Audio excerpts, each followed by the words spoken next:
क्या supreme court के chief justice और बड़ी मुसीबत में घेरे जा सकते हैं? पिछले कई महीनों से उन्हें ऑनलाइन ट्रोलिंग का सामना करना पड़ रहा है। कोई उन्हें देशद्रोही कहता है, कोई पाकिस्तान परस्त, कोई उन्हें कांग्रेसी कहता है, तो कोई बीजेपी विरोधी यानी मोदी विरोधी कहता है। मगर अब लोगों के बीच चीफ जस्टिस को लेकर एक बेहद गंभीर और चिंताजनक संदेह पैदा होने लगा है और यह चिंता बेहद वरिष्ठ और अनुभवी लोगों के बीच से निकली है। और सबसे महत्वपूर्ण बात यह है कि यह आधारहीन नहीं है, इसके पीछे एक घिनौना इतिहास छुपा हुआ है। तो क्या हो सकता है चीफ जस्टिस के लिए आने वाला नया संकट, और वो कौन सा इतिहास है जो ऐसे संकटों के लिए रास्ता साफ करता है? बेहद आसान भाषा में बताएंगे, बस वीडियो में अंत तक बने रहिए। हमारे देश में सरकारें मुकदमेबाजी में बहुत दिलचस्पी लेती हैं, यानी कि आन का दाना आन का घी और चाबस चाबस बाबा जी। सरकार का लगता तो कुछ नहीं है और न्याय व्यवस्था का जमकर दुरुपयोग भी होता है। जनता को टोपी पहनाई जाती है। और यह बात मैं नहीं कह रहा हूं, अब तो स्वयं सुप्रीम कोर्ट ये बात केंद्र सरकार को लेकर कह रही है और राज्य सरकारों को भी चेताया है। और जिस तरीके से केंद्र की सरकार को फटकारते हुए ज्ञान दिया गया है वो बड़ा महत्वपूर्ण है। इसके साथ ही बात करेंगे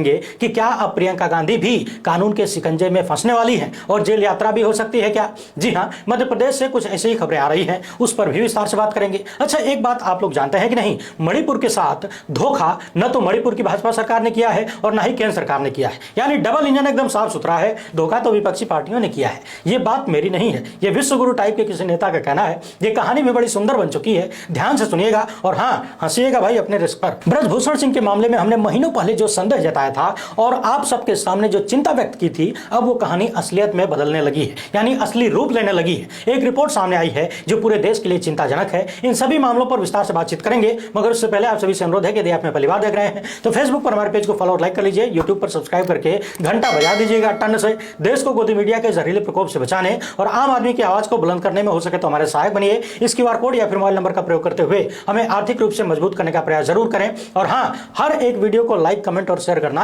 बिल्कुल न भूलें। पिछले 9 सालों से मोदी सरकार ने एक के बाद एक कई ऐसे फैसले लिए जिन्होंने लोकतंत्र को लेकर सवालिया निशान खड़े किए। अलग अलग संवैधानिक संस्थाओं के साथ जिस तरीके का बर्ताव हो रहा है वो सब कुछ ये दर्शाता है कि शायद मोदी सरकार लोकतंत्र और उसके मूल्यों की कोई परवाह नहीं करती। लगातार हर तरफ से ये सवाल उठता रहा है कि क्या धीरे धीरे मोदी सरकार लोकतंत्र को समाप्त करने की तरफ बढ़ रही है।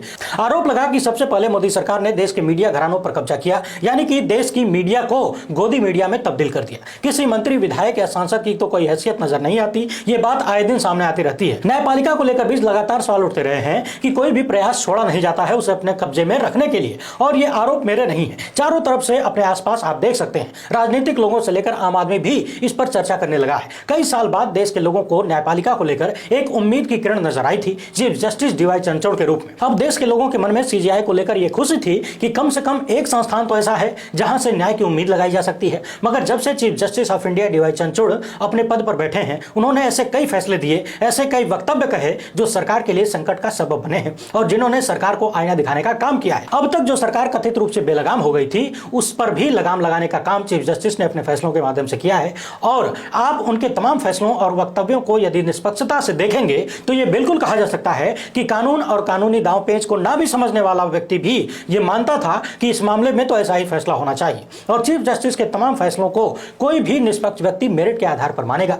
मगर मोदी सरकार के लिए यह सारी चीज बिल्कुल गवारा नहीं है। अब चूंकि आने वाले कुछ ही महीनों में देश में लोकसभा का चुनाव है और उसके पहले ही कई राज्यों में विधानसभा के चुनाव है। इससे ठीक पहले सुप्रीम कोर्ट से जिस तरीके से चीजें निकल कर आ रही हैं वो कहीं ना कहीं मोदी सरकार को कटघरे में खड़ा कर रही है। और शायद यही वजह है कि लगातार चीफ जस्टिस को ऑनलाइन ट्रोलिंग का सामना करना पड़ रहा है। बीजेपी और उसके तमाम समर्थक लगातार चीफ जस्टिस को अनावश्यक रूप से घेरने की कोशिश कर रहे हैं, परेशान करने और चिढ़ाने की कोशिश कर रहे हैं। कुल मिलाकर कथित रूप से सीजीआई पर दबाव बनाने की कोशिश हो रही है, मानसिक प्रेशर डालने की कोशिश हो रही है कि वो अपने फैसलों में इस बात का ध्यान रखें कि कोई भी बात सरकार के खिलाफ न जाए। और ये बात मेरी नहीं है, ये बात आम जनमानस के बीच से निकली हुई है और लगातार निकल रही है। हाल ही में एक रिसर्च में पता चला कि चीफ जस्टिस के खिलाफ 7 लाख से अधिक ट्वीट किए गए, जिनमें से ज्यादातर लोग जो चीफ जस्टिस को गालियां दे रहे थे उनको प्रधानमंत्री यानी देश के प्रधानमंत्री फॉलो करते हैं। अब आप सारा खेल समझ गए होंगे किस तरीके से क्या किया जा रहा है और किसके इशारे पर हो रहा है। हाल ही में देश के कुछ बेहद वरिष्ठ पत्रकारों और चिंतकों ने हमसे यह संदेह जताया कि अंबुज इंतजार करो,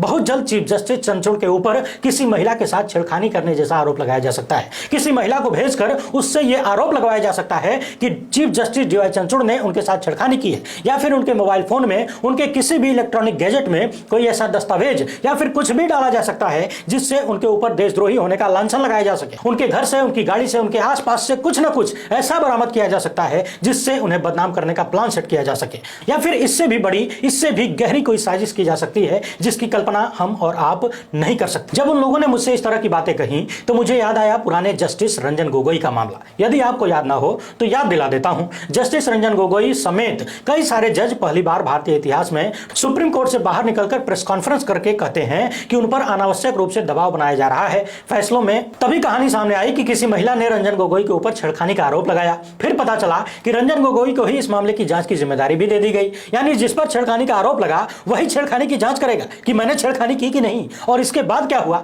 आप सब जानते हैं, पूरा देश और पूरी दुनिया जानती है। एक के बाद एक सुप्रीम कोर्ट के ऐसे तमाम फैसले निकले जिन्होंने मोदी सरकार को अलग अलग तरीके से लाभ पहुंचाया, अपनी पीठ थपथपाने का मौका दिया। राम मंदिर से लेकर राफेल और पेगासस तक सब कुछ आपको याद होगा। पेगासस के मामले में सुप्रीम कोर्ट ने साफ साफ कहा था कि सरकार ने यानी मोदी सरकार ने जांच में सहयोग नहीं किया, लेकिन मोदी सरकार ने इस फैसले को अपने पक्ष में भुना लिया और कहने लगे कि हमें तो क्लीन चिट मिल गई है सुप्रीम कोर्ट से। एक बात और आपको याद दिला दें, जस्टिस रंजन गोगोई ने यह भी कहा था कि मेरे इतने सालों की नौकरी के बाद मेरे अकाउंट में मात्र 6 लाख रुपए हैं। उन लोगों को जब मेरे खिलाफ कुछ नहीं मिल पा रहा है तो अनाप शनाप आरोप लगाया जा रहा है मुझ पर दबाव बनाने के लिए और बदनाम करने के लिए। अब सोचने वाली बात यह है कि इस जांच में निकला क्या, यानी कि रंजन गोगोई पर जो आरोप लगाया गया था उसमें फाइनल रिजल्ट क्या हुआ।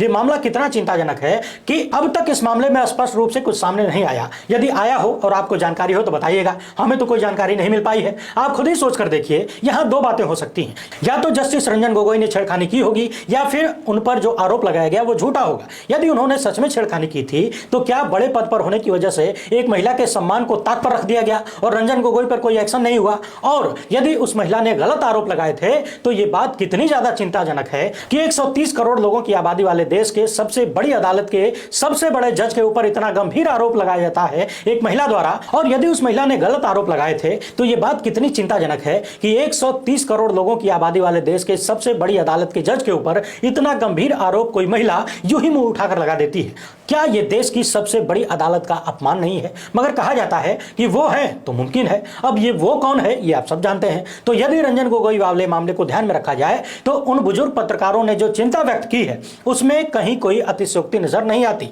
कुछ भी हो सकता है, सब कुछ संभव है। तो अब देखना यह है कि चीफ जस्टिस डीवाई चंद्रचूड़ को न्याय करने के बदले में और क्या क्या झेलना पड़ सकता है तथा भारत में न्याय और कितनी कुर्बानियां ले सकता है। पिछले कई सालों से पूरे देश में हेट स्पीच के माध्यम से नफरत और जबरदस्त कड़वा माहौल बनाने की कोशिश की जा रही है। गोदी मीडिया से लेकर तमाम नफरती नेताओं तक सब के सब एक ही सुर में आए दिन जहर उगलते रहते हैं, उल्टियां करते रहते हैं। सुप्रीम कोर्ट से लेकर अनेक अदालतों ने कई बार हेट स्पीच और हेट क्राइम को रोकने के लिए टिप्पणी की है, आदेश भी दिया है। सुप्रीम कोर्ट ने तो यहां तक कह दिया कि सरकारें निपुंसक हो चुकी हैं जो हेट स्पीच को रोक नहीं पा रही हैं। आखिर ऐसे कितने न्यूज एंकर्स को ऑफ एयर किया गया जो टीवी पर बैठकर नफरत फैलाते हैं। इसी क्रम में एक बार फिर से सुप्रीम कोर्ट ने कहा है कि हेट स्पीच और हेट क्राइम किसी भी रूप में मंजूर नहीं है। केंद्र सरकार ऐसे मामलों को रोकने के लिए कमेटी बनाए। हाल ही में आपने देखा हरियाणा के नूह में दंगों के बाद से कई तरह की हेट स्पीच का मामला सामने आया, जहां पर सरेआम एक वर्ग के आर्थिक और सामाजिक बहिष्कार की बात कही जा रही थी, आह्वान किया जा रहा था। ये मामला जब सुप्रीम कोर्ट में पहुंचा तो सुप्रीम कोर्ट ने केंद्र सरकार को एक कमेटी बनाने का आदेश दिया है और कहा है कि इस तरह की चीजें पूरी तरह से अस्वीकार्य हैं। भविष्य में ऐसी घटनाएं ना हो इसके लिए मैकेनिज्म बनाने की जरूरत है। हमें इस समस्या का हल निकालना होगा।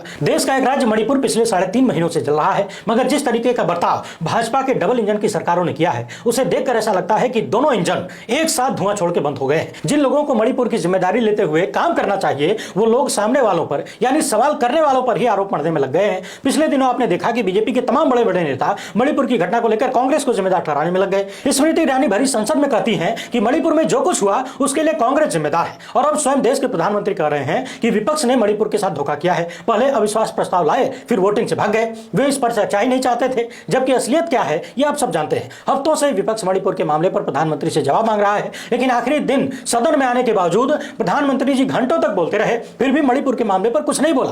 तब तक नहीं बोला जब तक सारे विपक्षी सांसद संसद छोड़कर चले नहीं गए। और अंत में जब विपक्षी सांसदों को लगा कि मणिपुर पर कुछ नहीं बोलेंगे तो उन्होंने बायकॉट कर दिया। और जैसे ही विपक्षी सांसद संसद छोड़कर बाहर निकले, प्रधानमंत्री जी मणिपुर के मुद्दे पर 2-3 मिनट तक बोल दिए। यह अलग बात है कि उनके बोलने न बोलने में कोई फर्क नहीं था। हालांकि इस मामले पर हम पहले भी चर्चा कर चुके हैं, मगर देखने वाली बात यह है कि किस तरीके से उल्टा चोर कोतवाल को डांटे वाला खेल किया जा रहा है। पिछले 9 सालों से देश की हर एक समस्या के लिए कभी कांग्रेस, कभी गांधी परिवार तो कभी नेहरू को जिम्मेदार ठहराते आ रहे हैं देश के प्रधानमंत्री। लोग आज भी समझ नहीं पाते हैं कि सत्ता में कौन बैठा है? जो 9 साल से बैठा है वो हर समस्या के लिए दूसरों को जिम्मेदार क्यों बता रहा है? क्या उनके हाथों में कोई ताकत नहीं है? वहीं मध्य प्रदेश में एक नया मामला तूल पकड़ने लगा है। पिछले दिनों कांग्रेस के कई नेताओं ने ठेकेदार संघ के एक पत्र को शेयर किया था, जिसमें यह दावा किया गया कि मध्य प्रदेश के हाईकोर्ट की ग्वालियर बेंच के मुख्य न्यायाधीश को एक पत्र लिखकर 50% कमीशन की शिकायत की गई है। इस लेटर के अनुसार मध्य प्रदेश में बिना 50% कमीशन दिए कोई ठेका नहीं मिलता है और पेमेंट नहीं मिलता है। एक तरफ कांग्रेस 50% कमीशन वाली सरकार का तमगा मध्य प्रदेश भाजपा को दे रही है, दूसरी तरफ बीजेपी के तमाम नेता इस पत्र को फर्जी बता रहे हैं। मध्य प्रदेश के मुख्यमंत्री शिवराज सिंह चौहान का कहना है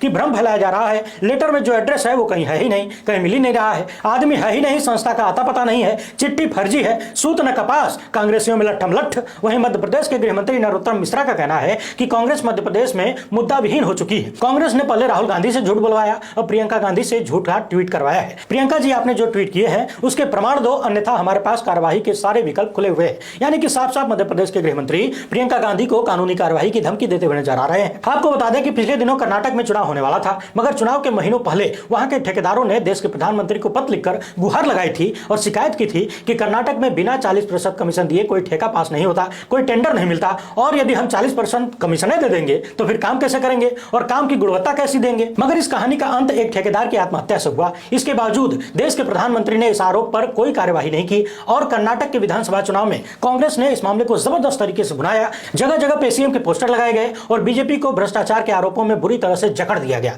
इस प्रयोग के सफल होने के बाद तत्काल बाद खबर आई कि कांग्रेस वही टैक्टिक्स मध्य प्रदेश में भी अपनाने वाली है। कुछ दिन बाद ही मध्य प्रदेश में भी ऐसे पोस्टर दिखने लगे जिनमें भाजपा सरकार पर 50% कमीशन के आरोप दिखाए गए। और हाल ही में एक कथित ठेकेदार संघ का पत्र वायरल किया गया, जिसमें मध्य प्रदेश के हाईकोर्ट के मुख्य न्यायाधीश को पत्र लिखकर राज्य में 50% कमीशन की शिकायत की गई। इस पत्र को कांग्रेस के बड़े बड़े नेताओं ने, कई बड़े बड़े नेताओं समेत प्रियंका गांधी ने भी शेयर किया था। अब बीजेपी का कहना है कि दिग्विजय सिंह और कमलनाथ ने केंद्रीय नेतृत्व से झूठ बुलवाया है, प्रियंका गांधी के खिलाफ लीगल एक्शन लिया जाएगा। वहीं बहुत सारे लोग ये भी कह रहे हैं कि क्या राहुल गांधी के बाद अब बीजेपी के रडार पर प्रियंका गांधी आ सकती हैं? क्या उन्हें भी कानूनी शिकंजे में फंसाने का प्रयास किया जा सकता है? वैसे प्रियंका गांधी किसी सदन की सदस्य तो है नहीं, सदस्यता तो जाएगी नहीं, जाहिर सी बात है, जो है ही नहीं वो जाएगा क्या। मगर बीजेपी में 50% कमीशन का आरोप हाल फिलहाल में होने वाले विधानसभा के चुनाव में गंभीर संकट पैदा कर सकता है और शायद इस संकट का आभास बीजेपी के बड़े बड़े नेताओं को भी है, इसीलिए इस मामले पर इतना त्वरित संज्ञान लिया जा रहा है। आप अक्सर सुनते होंगे कि किसी भी मामले को अटकाने या लटकाने के लिए सरकारें, वो केंद्र की हो या राज्य की हो,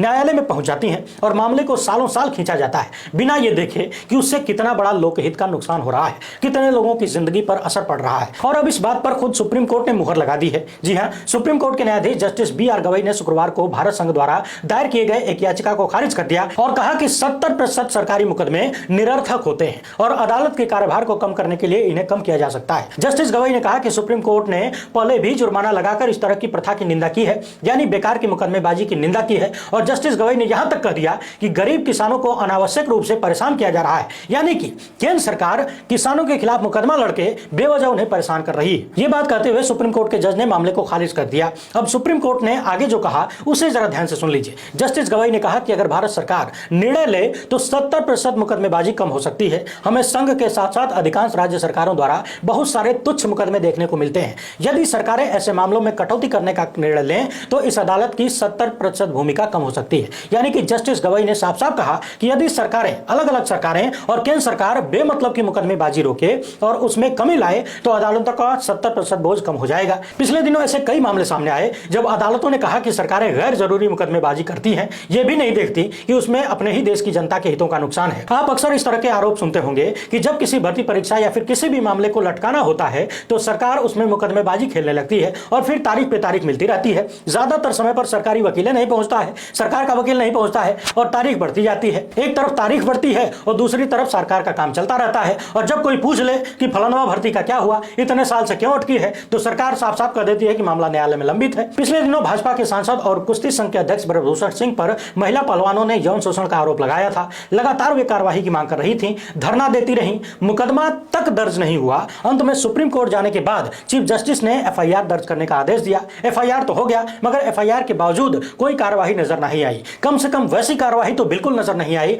जैसी होनी चाहिए। जैसा कि आम मामलों में होता है, वैसे भी खास मामलों में आम कार्रवाई कैसे हो सकती है? आरोपी पर कार्रवाई हो न हो, लेकिन महिला पहलवानों को दिल्ली पुलिस ने दिल्ली की सड़कों पर बुरी तरीके से रौंद दिया और दिखा दिया कि जिसकी लाठी उसी की भैंस। जब यह मामला एकदम चरम पर था, उस वक्त हमने किसी वीडियो में कहा था कि आने वाले दिनों में देश में जो भी महिला पहलवान इस क्षेत्र में जाना चाहते चाहती हैं, जो भी लड़कियां इस क्षेत्र में जाना चाहती हैं, क्या उनके परिवार वाले और उनके सगे संबंधी उन्हें ऐसे खेलों में भाग लेने देंगे? और अब हमारी उस चिंता के प्रमाण भी सामने आने लगे हैं। दैनिक भास्कर की एक रिपोर्ट सामने आई है जिनमें उन्होंने बताया है कि किस तरीके से अब कई महिला पहलवान और उनके परिवार वाले तथा आस पड़ोस के लोग रेसलिंग को लेकर अलग अलग तरीके के सवाल उठा रहे हैं। वैसे भी हमारे देश में महिलाओं को लेकर कैसी विचारधारा चलती है आप सब जानते हैं। दैनिक भास्कर की रिपोर्ट में बताया गया है कि ब्रजभूषण केस के बाद माता पिता लड़कियों से छुड़वा रहे हैं रेसलिंग।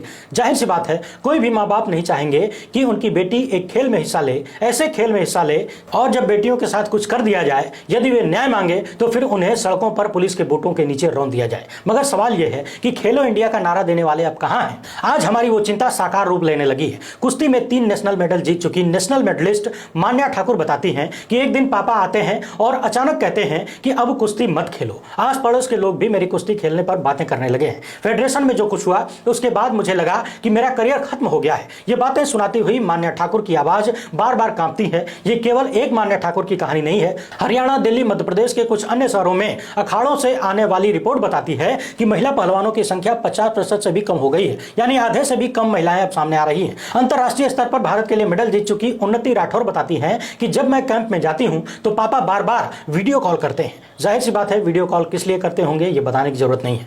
ये ऐसे उदाहरण हैं जिनसे यह बात स्पष्ट होती है कि माता पिता अब अपने बेटियों को रेसलिंग अखाड़ों में भेजने से डरते हैं, डरने लगे हैं कि बेटी के साथ कहीं कुछ गलत ना हो जाए, और यदि कुछ गलत होगा तो उसका आने वाला भविष्य कैसा होगा। तो क्या हम ये मान लें कि बेटियों का रेसलिंग करियर अब खत्म होने के कगार पर है? और ये सब केवल एक व्यक्ति के कारण हो रहा है, और वो वही व्यक्ति है जिसको बचाने के लिए वे लोग अपनी बाहें फैलाए हुए दिखते हैं जो कभी बेटी बचाओ बेटी पढ़ाओ का नारा दिया करते थे। कुछ दिन पहले हमने आप सभी से अपील की थी, अपने दर्शकों से अपील की थी कि देश में नफरतबाजों को जवाब देने के लिए और भाईचारे के माहौल को बढ़ावा देने के लिए अपने मित्रों, अपने पड़ोसियों, जो भी दूसरे धर्म के लोग हैं, उनके साथ सेल्फी लीजिए, हमें भेजिए या फिर अपने अपने सोशल मीडिया हैंडल पर उसे शेयर करिए। आप में से सैकड़ों दर्शकों ने हमें तस्वीरें भेजी हैं। बारी बारी से इन तस्वीरों को देखते जाइए। यही हिंदुस्तान की असली तस्वीर है, ये भारत की असली तस्वीर है, जिसमें भाईचारा दिखता है, जिसमें मोहब्बत दिखती है, जिसमें एक दूसरे के लिए सम्मान और प्रेम दिखता है। यह है असली भारत की तस्वीर। आप लोग लगातार ऐसी तस्वीरें भेजते रहिए, और जब हम आपकी तस्वीरें अपनी वीडियो में दिखाएं तो उसका स्क्रीनशॉट लेकर अपने अपने सोशल मीडिया पर हैंडल पर शेयर करिए। अच्छी बात यह है कि नफरतबाजों की हवा निकल रही है, हवा टाइट हो रही है, तो आप लोग लगातार तस्वीरें भेजते रहिए, हम दिखाते रहेंगे। फिलहाल इस वीडियो में इतना ही। हमसे जुड़ने के लिए बहुत बहुत धन्यवाद। जय हिंद।